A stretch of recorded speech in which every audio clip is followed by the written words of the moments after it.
Chris Palme live from inside the Toronto Argonauts locker room at BMO Field after tonight's 21-19 heartbreaking loss to the Montreal Alouettes. And I have Toronto Argonauts wide receiver David Ungerer here. David, just thoughts on the game tonight and how much does this loss sting? Yeah, this one stings quite a bit. We all feel like we had the chances to win this game, and it can just be added to the list of games that we let slip through our fingers. So this one definitely stings for sure. You got 4 games left, and you guys are still in it. Now, tonight's game against Montreal, you guys kind of got off to a slow start, but in the second half, that touchdown drive, you guys seem to be at a quicker tempo. Do you kind of prefer that kind of offense? I wouldn't say I necessarily prefer it, but I think that we're very good at it. I think you could go back and look at the whole season, and whenever we're in that fast tempo offense, I don't know if we've even been stopped, really, maybe besides the last drive tonight. So it's something that we all, like, when we go into fast mode, our ears perk up a little bit because we know that, we can do some damage. Thoughts on Jarrett stepping in for Nick Arbuckle tonight? How do you thought he did in his second CFL start? Yeah, I think he did really great. I mean, it's not an easy thing, I don't think people realize, that when you're not starting, you don't get any reps during the week, So, and then with this week being a short week, we only practice one time. So that's really tough for a guy who's not really had reps at all with the first team offense to have only one practice going into his first start.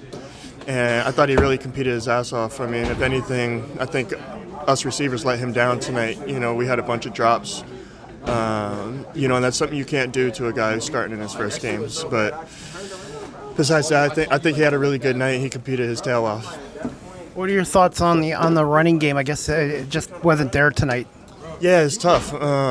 You always hope to run the ball efficiently because that can really open things up offensively through the passing game. And, it was just one of those nights. We were struggling to run the ball, so we had to find ways to get first downs through the passing game. And, whenever you can't run the ball, it's going to make it a little bit more difficult to score points. So, we definitely felt that effect tonight, but either way, whether we ran the ball good or not, we had a chance to win that game tonight, and we let it slip through our fingers.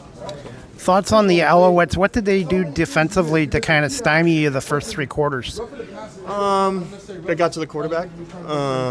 It don't matter who's back there at quarterback. If they're dealing with pressure, it's difficult to be efficient. So, they were able to get back there, as you were saying. We weren't able to run the ball. So, we were in second and long situations, especially to start that third quarter. And then when we were in those second and longs, we weren't converting. I don't know if we had a first down in the third quarter. So, hats off to them. They played well.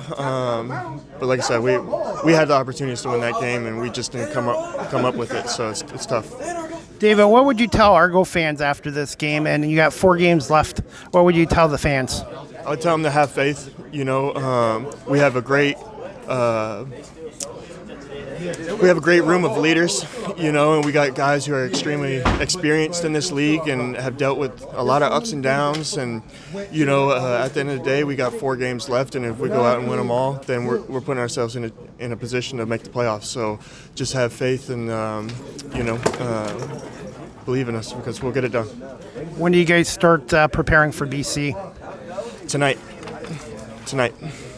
And finally, where can my audience follow you on social media? Instagram, David underscore Unger. That's pretty much all the socials I have. So, yep. All right. Well, David, thank you so much for doing this interview after the game tonight, and good luck next week against BC, and we'll see you back here on October 4th. Of course. Thank you. Thanks, David.